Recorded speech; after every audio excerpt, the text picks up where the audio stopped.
Plus d'une centaine de chefs d'État et de gouvernement seront présents cette semaine à New York. Ce sera la première assemblée générale pour le président américain Donald Trump. Il s'est souvent montré critique à l'encontre des Nations Unies et tous les yeux seront fixés sur le podium de l'Assemblée générale lorsqu'il prononcera son discours mardi. Personne ne sait vraiment ce que va faire Trump. Il pourrait se montrer très agressif avec un discours anti-ONU. Il pourrait aussi utiliser cette opportunité pour construire de meilleures relations avec les autres dirigeants et se montrer relativement positif. Le Conseil de sécurité des Nations Unies a présenté une rare unité ces derniers mois, faisant adopter de multiples résolutions de sanctions contre la RPDC en réponse à ses nombreux essais nucléaires et de tests de missiles. Les États-Unis devraient profiter de cette semaine pour tenter de faire pression afin d'adopter de nouvelles actions contre Pyongyang. Mais les experts estiment également que les dirigeants internationaux profiteront de cette semaine pour faire pression sur les États-Unis afin qu'ils acceptent que l'unique solution à la crise avec la RPDC passe par la voie diplomatique et non pas militaire.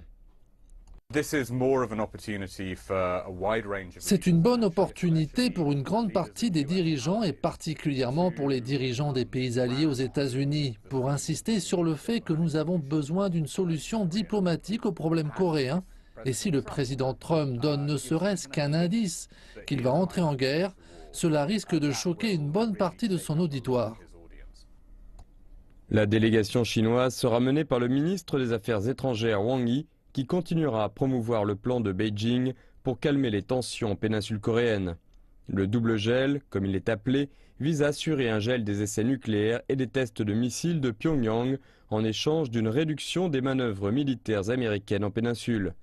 Ce sera également la première assemblée générale pour le nouveau secrétaire général de l'ONU, Antonio Guterres. Il dirige une organisation qui doit gérer de multiples crises sécuritaires et humanitaires, des bourbiers que sont les guerres civiles en Syrie et au Yémen, aux nombreux records de réfugiés qui fuient l'Afrique, le Moyen-Orient et à présent l'Asie, avec la crise des Rohingyas qui fait rage au Myanmar.